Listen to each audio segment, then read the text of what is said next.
Assalamualaikum Bang Nuim, apa kabar? Waalaikumsalam warahmatullahi taala wabarakatuh. Kabar baik. Cuma ini agak mendung hari ini. Agak mendung ya. Luar biasa. Hari ini mendung. Kemarin hari ibu katanya ya.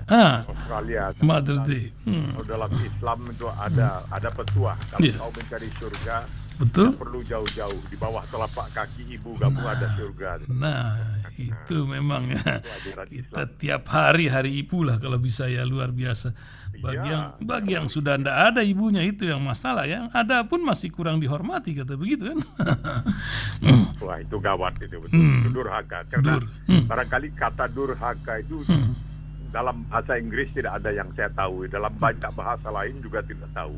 Jadi kualat, durhaka itu nampaknya hanya khas bahasa di Indonesia.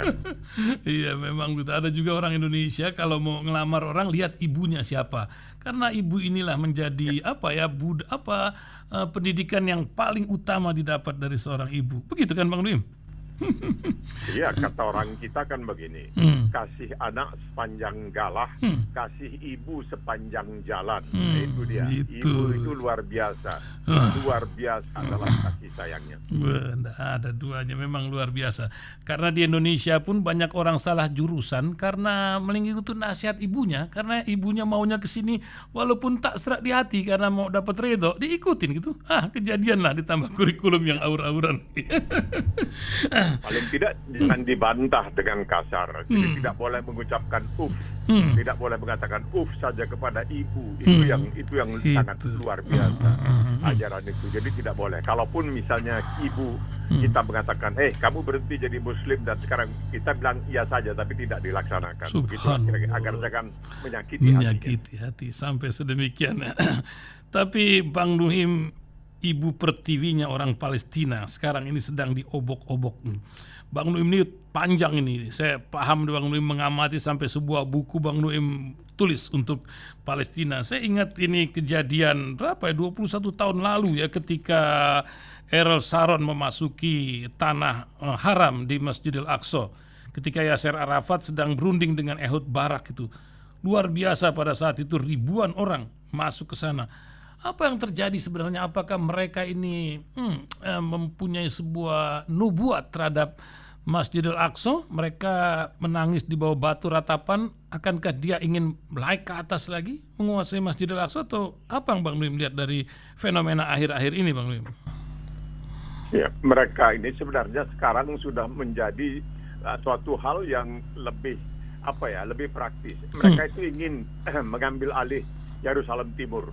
Yang selama ini masih didambakan oleh bangsa Palestina untuk menjadi ibu kotanya. Sekiranya memang Palestina mendapatkan kemerdekaan, membentuk sebuah negara mereka sendiri.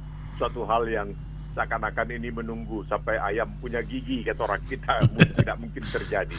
Nah, sementara itu orang-orang Yahudi mengajukan tuntutan ke pengadilan untuk meminta agar pengadilan memutuskan bahwa daerah yang disebut, kalau tidak salah namanya Sheikh Jarrah di Palestina, di Yerusalem atau Al-Quds Timur, itu adalah sebenarnya milik orang Yahudi. Jadi rumah-rumah orang Palestina itu akan dibongkar untuk dibangun permukiman untuk orang-orang Yahudi.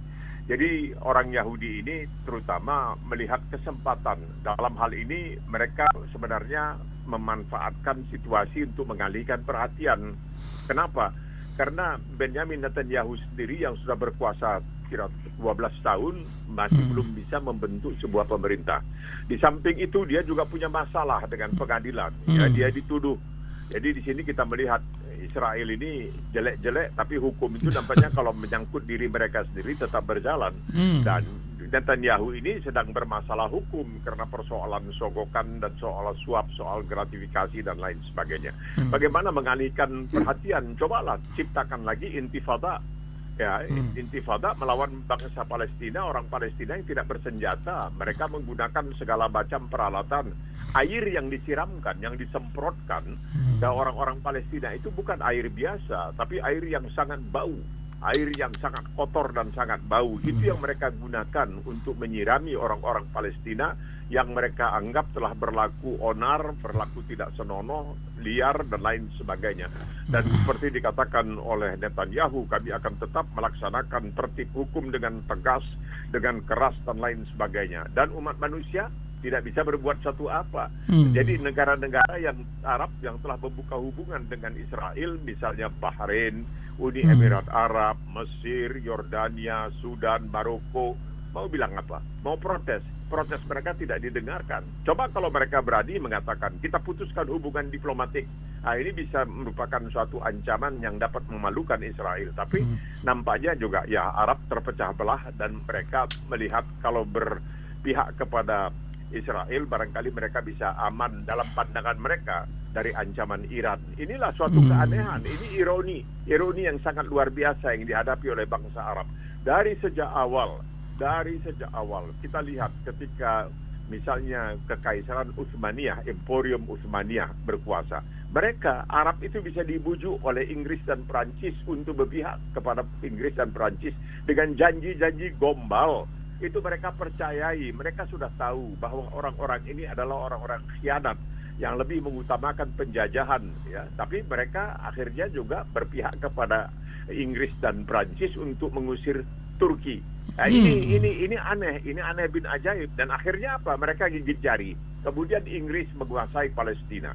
Dan di situ Inggris merasa bahwa mereka bisa menebus dosa mereka yang selama ribuan tahun, sekitar 2000 tahun, telah menzalimi orang-orang Yahudi. Kita tahu bahwa perang salib pertama dari Inggris itu, dari kota York, itu dibiayai dari pungutan-pungutan dari orang-orang Yahudi yang tinggal di sana. Mereka begitu kejam terhadap orang-orang Yahudi, yang puncaknya adalah apa yang disebutkan sebagai Holocaust, di mana katanya 6 juta orang Yahudi dibunuh oleh Nazi. Dan pada waktu orang-orang Yahudi terjepit di barat, itu negara-negara Muslim yang menawarkan kepada orang-orang Yahudi untuk pindah ke negara-negara Muslim, termasuk seperti Turki.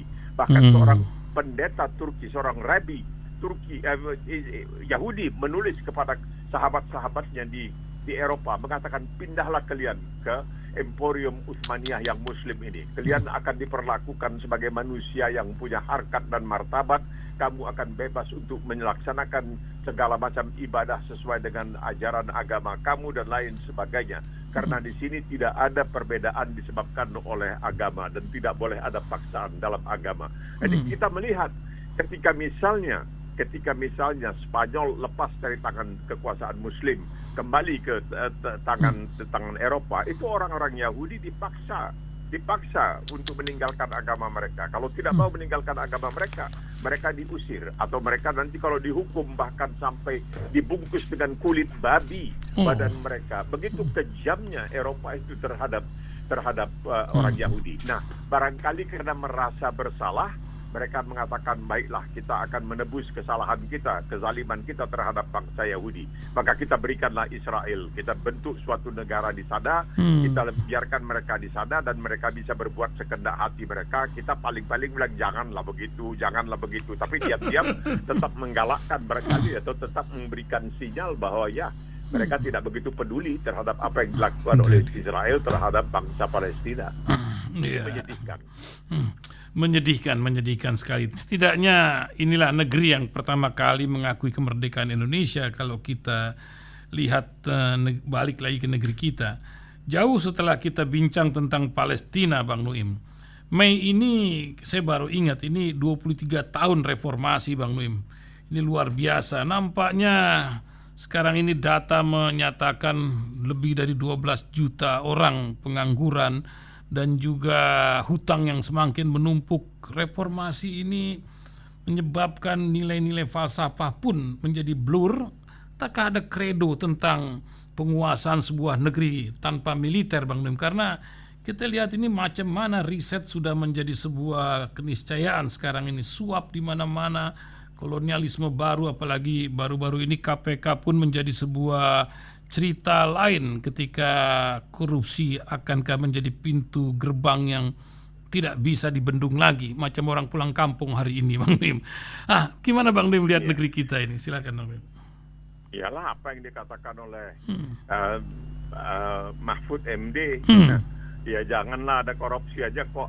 Seakan-akan kalau meminjam istilahnya almarhum Gus Dur, alah korupsi aja kok, gitu aja direpotin. Kan yang diambil itu uang rakyat, bukan uang para oligarki, bukan uang mereka yang berada di kelas atas dan lain sebagainya. Tidak disadari bahwa korupsi itu adalah uang rakyat. Jadi BLBI yang begitu besar, ya, yang begitu hebat, ya bisa keluar surat keterangan lunas dengan begitu saja tanpa bu, tanpa ba, itu uang rakyat dibagi-bagi saja asal mereka bisa mempertahankan kedudukan mereka. Jadi reformasi apa? Kalau kita jujur, kita tahu siapa sebenarnya yang melakukan terobosan-terobosan untuk reformasi itu kalau bukan seorang Amin Rais yang sekarang ini banyak dicemooh dan lain sebagainya. Iyalah, Amin Rais saja manusia. Dia tidak bebas dari kesalahan, tetapi dia juga berjasa. Tapi cita-cita reformasi Amin Rais itu bukan seperti sekarang ini. Ketika kita telah memiliki suatu perangkat yang bagus, kita memiliki suatu komisi yang bagus, namanya KPK, Komisi Pemberantasan Korupsi, sudah bagus, sudah semua, tidak. Dicari-cari kesalahannya. Bagaimana supaya kita bisa memperlemah ini KPK? Karena dia terlalu berbahaya, karena dia terlalu kuat. Dia ingin menegakkan hukum. Nah, ini yang berbahaya ini. Hukum tanpa pandang bulu, tanpa pilih bulu. Seorang jenderal polisi Joko Susilo masuk, atau pimpinan partai yang tadi masuk, tidak menjadi persoalan. Wah, seperti dikatakan seorang wartawan Australia yang banyak mengamati dengan peristiwa di Indonesia, mengatakan kesalahan terbesar KPK adalah karena dia terlalu berhasil.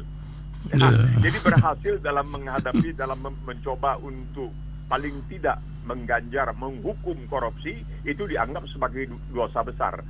Bagaimana dipreteli? Tidak cukup dipreteli dengan revisi undang-undang KPK yang ditentang oleh ratusan cendekiawan dari berbagai perguruan tinggi di Indonesia. Ditentang karena ada yang mengatakan tidak sah karena tidak masuk dalam prolegnas, ya, dan tidak masuk prolegnas DPR pada waktu itu yang seharusnya oleh presiden dengan tegas dikatakan ini tidak bisa diterima, malahan ditandatangani oleh sang presiden. Mau bikin apa? Sekarang ya KPK pimpinannya seorang bernama Firly ini bermasalah, diketahui maintenance dengan orang-orang yang pernah bermasalah dengan KPK, dan ini semuanya sudah betul-betul dilakukan sedemikian rupa sehingga KPK ini akhirnya menjadi ayam yang tidak ada tajinya sama sekali, supaya barangkali yang sudah terlanjur korupsi bisa merajalela, yang belum korupsi akan diberikan kesempatan untuk korupsi karena ya kalau tidak saya korupsi nanti orang lain akan korupsi. Ini pandangan yang salah. Nah, kita masih menunggu. Barangkali kalau Harun Masiku bisa ditangkap, dia diadili, mungkin dia bisa membongkar banyak hal yang bisa barangkali menyusahkan orang-orang yang selama ini begitu dekat dengan takhta penguasa.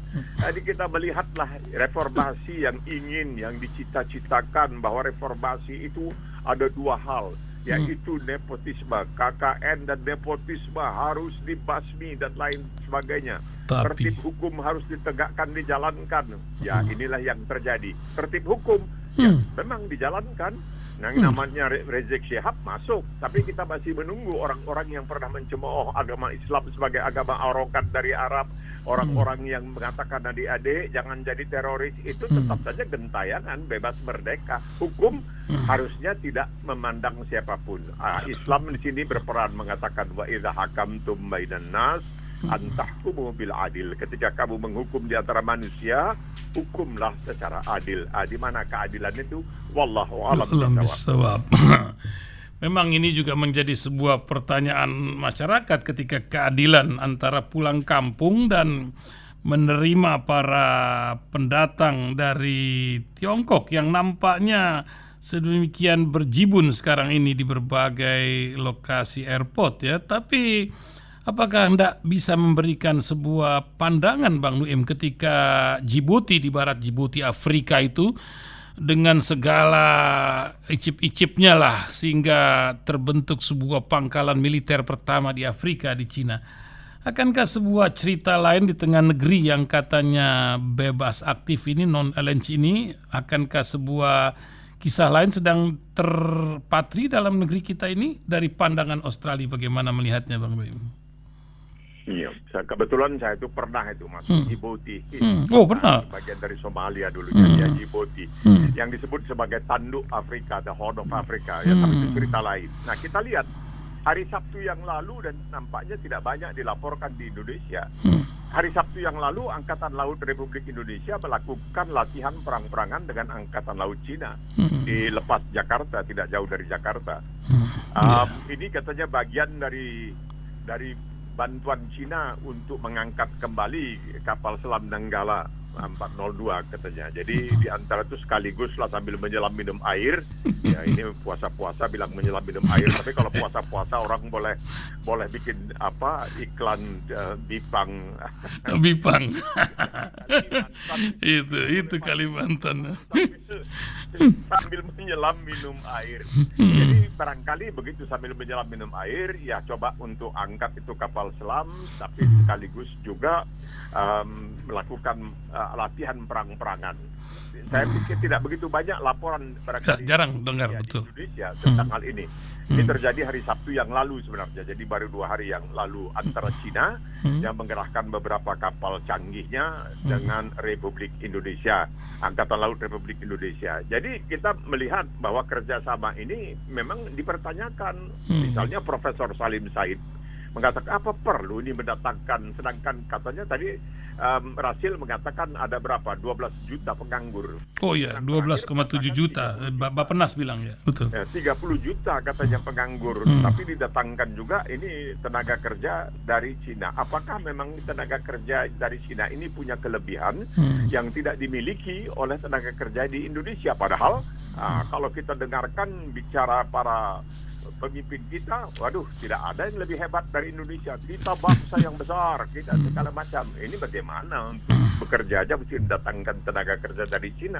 Bangsa yang besar bagaimana kalau kita begitu? Jadi kan ini jangan kita mengkontradiksi diri sendiri, itu kan nggak enak jadinya. Nanti dijengkali orang muka kita, kata orang Medan. Kau dijengkali muka kau, lebih dari sejengkal kuda, kurang dari sejengkal monyet. Begitulah kira-kira istilahnya. Iya, memang itu marwah bangsa ya, itu sedang dipertahankan. Tapi harusnya negeri ini memang kaya raya dan ya tinggal siapa yang mengendalikan itu yang jadi masalah. Oligarki nampaknya sudah mempunyai rencana lain, tapi tentu Allah punya kuasa pula atas kejadian masa depan. Bang Noem nih pulang kampung atau bagaimana Bang Noem? Lebaran ini apa yang akan dilakukan Bang Noem ini? Tapi nggak mesen Bipang kan pasti kan Bang Noem? Nah ini karena kita ini Muslim ini dimanapun tiap jengkal bumi ini asalkan kita bebas merdeka itu merupakan masjid kita. Ya, Rasulullah mengatakan bumi ini masjidku, jadi kita turuti dari situ. Jadi walaupun tidak bisa pulang, tapi kita tetap ya punya perasaan memikirkan sanak keluarga yang ada di Indonesia. Mudah-mudahan mereka tetap dalam lindungan Allah Subhanahu wa taala, segala amal ibadatnya diterima, taqabbalallah minna wa minkum taqabbal ya karim dan lain sebagainya. Kami memang agak sulit dari Australia ini mau keluar agak sulit. Kecuali kalau mau ke Selandia Baru itu bisa. Tapi kalau mau ke Indonesia rasanya tidak bisa. Bisa ke Indonesia tapi nanti pulang harus di karantina. Dan sekarang ini karantinanya harus bayar $3,000 satu orang. Jadi susah. Jadi sudah kita tinggal di sini saja. Kami insya Allah akan merayakan Idul Fitri yang sudah ditetapkan oleh Dewan Imam di Australia pada hari Kamis mendatang. Insya Allah kita rayakan di sini, masih ada umur untuk ikut merayakannya.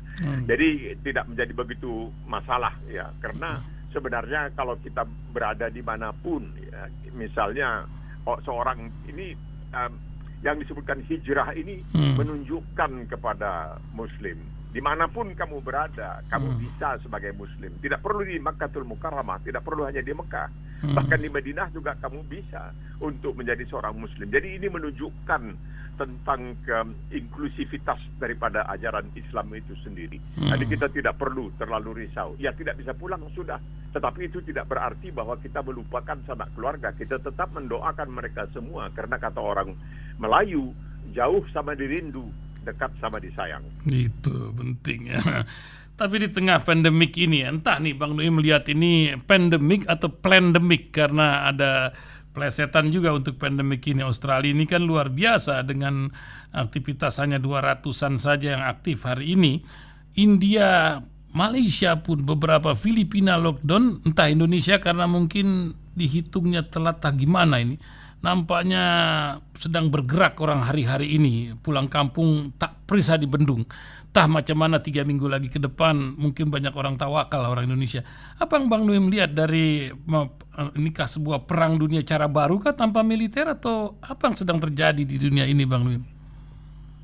Ini satu cobaan yang sangat luar biasa. Kita ambil contoh India.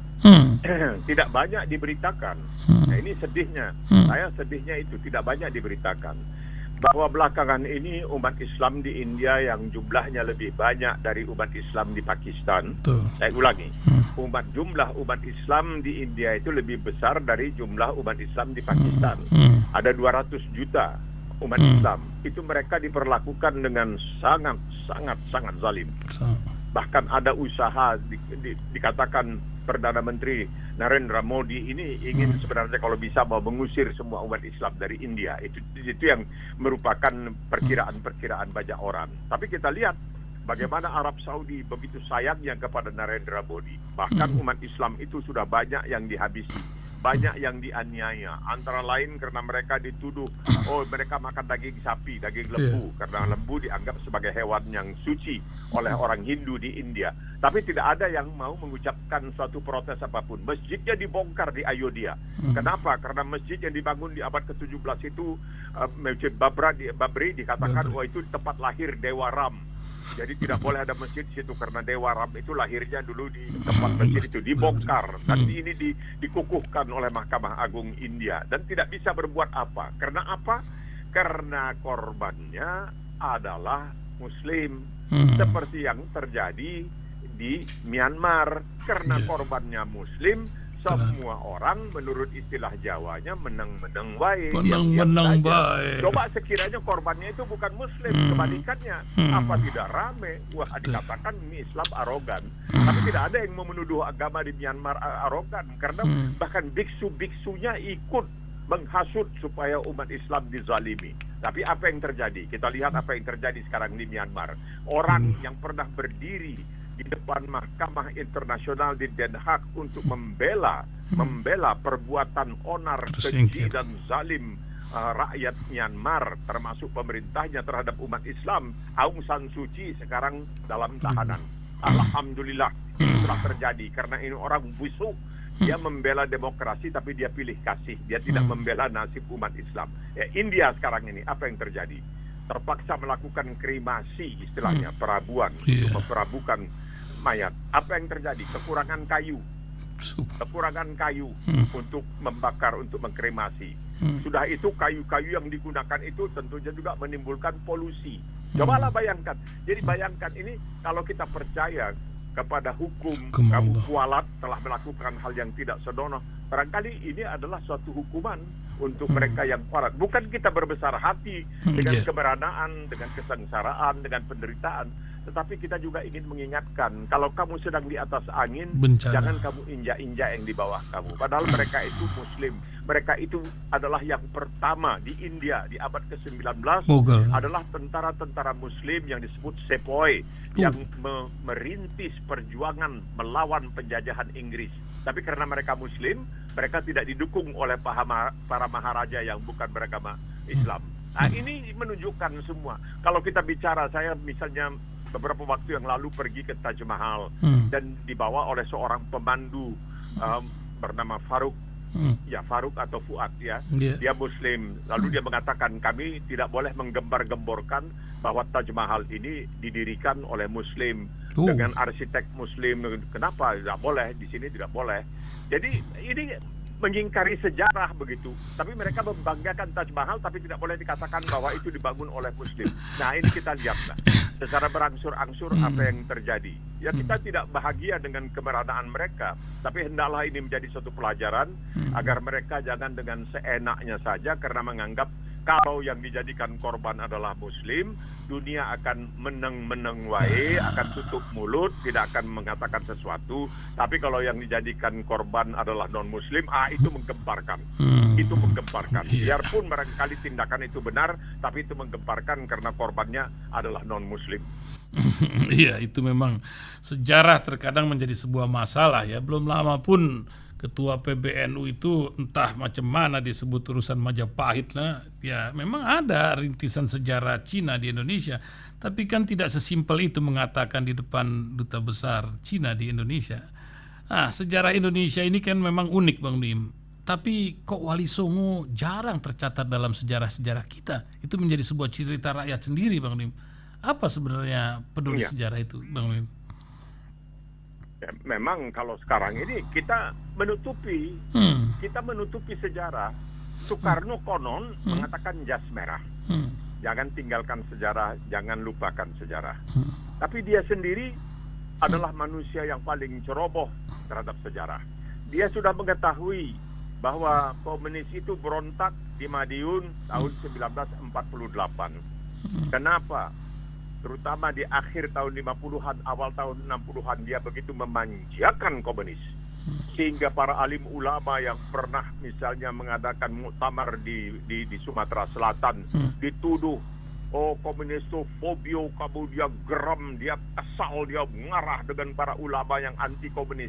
Karena apa? Karena para ulama mengatakan kita tidak mau bersahabat, tidak mau dengan orang-orang yang anti Tuhan, yang tidak mengakui adanya Tuhan. Pancasila mengatakan ketuhanan yang Maha Esa. Tapi kenapa Soekarno masih sampai sekarang dipuja-puja? Inilah kelemahan bangsa kita. Kita kadang-kadang suka terlupa. Bukan saja kita pemaaf, tapi kita juga lupa atau bawa lupa, pura-pura lupa.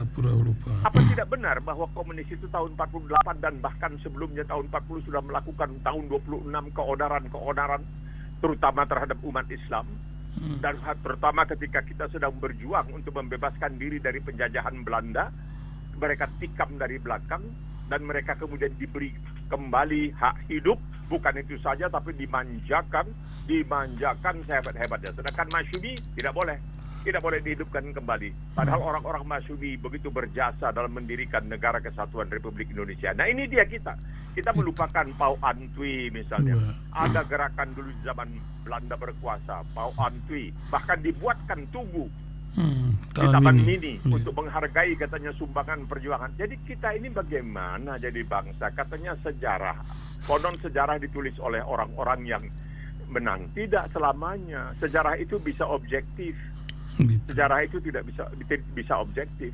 Jadi tidak perlu sejarah itu katanya bisa ditukangi, bisa direkayasa dan sebagainya. Ya ini dia yang terjadi sekarang ini. Ini yang terjadi. Karena apa? Jadi ada seorang profesor dari Australia bernama Anthony Jones ya. Dia pernah mengatakan, dia istrinya orang Padang dari Universitas Nasional Australia. Dia pernah dalam suatu seminar di Melbourne ini yang saya hadiri, Profesor Jones ini yang ahli Indonesia dan ahli Islam di Indonesia mengatakan bahwa masuknya agama Islam ke Asia Tenggara itu dia contohkan sebagai berikut. Ketika di Malaka, yang sekarang merupakan bagian dari Malaysia, itu katanya ada seorang India dari Gujarat, rupanya Muslim. Dia gelar helai kain, dia gelar di pinggir pekan gitu, di pinggir pasar.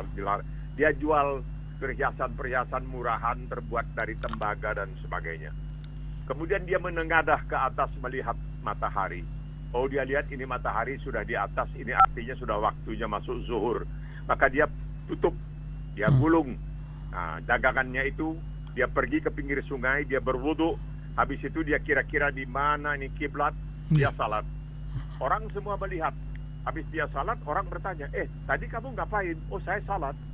Salat itu apa? Oh, itu ajaran agama Islam. Islam itu apa? Mulailah dia ceritakan. Demikian Islam itu menyebar, bukan dengan kekuasaan dengan senjata, bukan dengan pedang seperti yang dilakukan oleh VOC, seperti Jan Pieter Zumkun, bukan. Tapi tetap yang dituduh bahwa Islam itu menggunakan pedang, menggunakan kekerasan, sampai sekarang masih dipakai. Padahal mereka yang dengan alasan, dengan dalih ingin menyebarkan jalan yang benar dan lain sebagainya, lalu melakukan penjajahan. Jadi Islam itu, kata Profesor Anthony Jones, ya begitu menyebarnya. Dengan perbuatan dia salat, orang bertanya, ingin tahu kenapa ini? Oh, saya salat. Salat itu apa? Itu ajaran dalam agama Islam. Ajaran apa itu? Oh, ini agama Islam. Sebagaimana dikatakan oleh Karen Armstrong, seorang mantan biarawati yang sekarang banyak menulis tentang agama termasuk Islam, bahwa Islam ini adalah suatu perangkat, suatu prinsip yang menginginkan pembentukan sebuah masyarakat yang adil dan beradab, di mana setiap anggota masyarakat itu diperlakukan dengan hormat. Ya, ini jadi kita tidak usah heran, Wali Songo dan sebagainya tidak usah heran. Mereka tetap saja akan ada upaya untuk menutup-nutupi. Sampai sekarang pun masih ada upaya untuk menutup-nutupi bagaimana jasa umat Islam, orang seperti Diponegoro, orang seperti Sudirman, orang seperti Bung Tomo, itu tidak begitu diingat, malahan selalu ingin itu sekarang kalau mereka hidup sekarang ini, orang seperti Teguh Umar, orang seperti Imam Bonjol, Hasanuddin, Diponegoro pasti akan dibilang kadrun. Karena itu istilah PKI, karena PKI sangat sengit terhadap Muslim, karena itu merupakan lawan utama mereka. Dan sekarang ini kembali Muslim dimusuhi. Apakah ada barangkali komunisme di belakang semua ini? Wallahu a'lam bishawab. Memang luar biasa sejarah ini, kita akan Pak runutkan terus dalam perjalanan hidup ini. Tapi ketika tiba saatnya sejarah akan berbicara juga. Bang Nuim, ini sejarah kita sedang menghadapi 2 hari menjelang Ramadan habis ini, Bang. Selasa, Rabu. Apa pesan Bang Nuim sebagai penutup kisah, dan kalau bisa juga Bang Nuim menyebutkan sebuah selamat Idul Fitri yang akan kami siarkan terus nanti di saat Idul Fitri, Bang Nuim. Silakan Bang Nuim. Iya. Ini 2 hari tinggal dalam bulan suci ini. Selalu dikatakan dan diingatkan bahwa bulan suci Ramadan ini bukan hanya bulan puasa, tetapi Al-Quran itu menegaskan Syahrul Ramadan allazi unzila bihil Quran, bahwa dalam bulan Ramadan inilah diturunkan Al-Quran. Untuk apa? Untuk pedoman, untuk petunjuk bagi siapa? Orang Arab? Bukan, bagi manusia. Syahrul Ramadan allazi unzila bihil Quran huda linnas. Jadi untuk semua manusia. Semua manusia. Jadi ini sangat kita hargai bulan ini karena bulan suci, kita katakan turunnya Al-Quran. Kenapa? Seperti dikatakan oleh seorang ahli matematika dari Kanada yang juga pernah menjadi seorang teolog, jadi ahli agama Kristen, tapi kemudian dia kembali ke Islam. Ya, dia mengatakan bahwa saya setelah mempelajari Al-Quran, saya melihat bahwa Al-Quran ini mukjizatnya luar biasa. Mukjizatnya luar biasa. Nabi Musa pernah diberi mukjizat. Musa alaihissalam pernah diberi mukjizat, yaitu tongkatnya yang bisa menjadi ular. Kemudian Nabi Isa Abda Maryam alaihissalam juga diberi mukjizat, menyembuhkan orang sakit, menghidupkan yang mati dan lain sebagainya, jalan di atas air. Tapi mukjizat mereka itu hanya untuk kurun waktu itu dan di tempat itu. Al-Quran tidak. Mukjizatnya itu untuk sepanjang masa dan untuk seantero dunia. Karena apa? Karena katanya kalau kita melihat di dalam Al-Quran, kita akan terkejut. Kalau kita mau berpikir, kita akan terkejut. Kenapa kok begitu banyak mukjizat? Lah bentuknya apa? Ya coba saja saudara lihat. Hitunglah berapa ayat ilmu pengetahuan di dalam Al-Quran. Lebih 750. Ayat fiqih tidak sampai 200. Nah maksudnya apa? Allah SWT sudah memperhitungkan segala ini. Kenapa mengenai ilmu pengetahuan itu? Kenapa akan datang zamannya seperti sekarang ini, di mana segalanya itu tentunya harus sesuai dengan ilmu pengetahuan. Kalau tidak, ya itu akan ditolak. Dan carilah ayat dalam Al-Quran itu tidak ada yang bertentangan dengan teori ilmu pengetahuan yang ada seperti sekarang ini. Itu sesuatu yang sangat luar biasa. Oleh sebab itu kita akan sedih ketika meninggalkan Syahrul Ramadan. Karena ini bulan luar biasa. Dan Quran itu tidak hanya bicara mengenai ilmu pengetahuan, dia bicara mengenai sejarah. Itu. Kapan-kapan kita bicarakan apa sejarah yang ada dalam Al-Quran itu tidak masuk di akal. Dia bicara mengenai ilmu bumi. Apa itu sejarah ilmu bumi? Coba lihat Al-Furqan. Lihat ayat ke-52. Di situ Allah mengatakan, Jangan wala tuti al-kafir. Jahidhum bihi jihadan kabira. Lancarkan jihad terhadap mereka, orang-orang yang tidak percaya. Jihad yang besar dengan apa? Dengan Al-Quran. Itu ayat ke-52. Ayat ke-53 Allah bicara mengenai dan kami telah menjadikan dua laut. Nah, ini dia mukjizatnya di sini. Kami menjadikan dua laut. Yang sebelah satu sisi airnya tawar, satu sisi airnya asin. Dan di antara keduanya kami bangun tembok. Subhanallah. Tapi temboknya tidak kelihatan. Temboknya itu tidak kelihatan, tapi airnya tidak bersatu. Lah, di mana ini? Ada sebuah buku. Jadi buku ini sebenarnya saya beli buku bekas ini di sebuah toko buku bekas. Jadi nama bukunya itu World Famous Weird News Stories. Jadi masyhur, ini cerita-cerita yang aneh bin ajaib, hampir tidak masuk akal tapi kenyataan. Apa itu? Di halaman 43 tertulis, mungkin bagi seorang manusia untuk berlayar melalui sungai Amazon di Amerika Selatan dan terus sampai ke lautan Atlantik sejauh 320 km dan dia akan mendapati di satu sisi air tawar, satu sisi air asin. Ya itu dia. Itu yang dikatakan oleh Allah SWT yang telah mendirikan barzakh wa hijram mahjura, ayat ke-53 dalam Al-Furqan. Coba lihat. Masuk akal seorang Muhammad SAW yang dikatakan ummi, tidak bisa baca, tidak tulis, tahu bahwa di lautan Atlantik itu ada bagian di mana air tawar dengan air asin berdampingan hidup secara damai karena dilarang oleh Allah SWT untuk saling mengganggu. Itu. Masuk akal. Karena Allah telah mendirikan barzakh wa hijram mahjura. Membimbing suatu tembok. Ya, ini penting untuk dicapai. Karena apa? Itu bahwa Islam itu, Al-Quran itu bukan hanya ayat-ayat fikih, tapi dia lengkap, terutama di bidang ilmu pengetahuan yang begitu penting karena manusia itu berbeda dari binatang disebabkan oleh mampu berpikir, berbeda dari malaikat karena dia punya nafsu dan lain sebagainya. Jadi itu barangkali perlu pegangan kita. Maka di bulan puasa ini ketika Al-Quran kita peringati telah diturunkan, ya, nuzulul Quran, maka kita kembali kepada isi-isi yang penuh mukjizat dari Al-Quran itu. Insyaallah, luar biasa. Ya, jadi sebelum kita bertemu lagi, Bung Ihsan, kita akan bertemu setelah Idul Fitri. Insyaallah. Jadi kepada Rasil Radio Silaturahim, kepada para pendengar yang mengikuti, mana tahu selama setahun ini sejak Idul Fitri yang lalu ada kata-kata yang terlanjur, yang kurang berkenan, harap dimaafkan karena maksudnya adalah maksud baik. Jadi kalau kepada Allah Subhanahu wa taala kita juga meminta maaf, Allahumma innaka afuwun karim tuhibbul afwa fa'fu anna an walidina an jami'il muslimin dan muslimat. Maka dalam kesempatan ini saya juga ingin meminta maaf kepada pendengar yang barangkali pernah tersinggung karena ucapan-ucapan itu. Jadi untuk selebihnya menjelang Idul Fitri saya ingin mengucapkan taqabbalallah minna wa minkum taqabbal ya karim. Ini ceritanya menurut hadis, inilah ucapan orang-orang di zaman Rasulullah ketika Idul Fitri saling mengucapkan taqabbalallah minna wa minkum, semoga Allah menerima segala amal ibadat kita, kullu am wa antum bikhair. Jadi mudah-mudahan demikian adanya.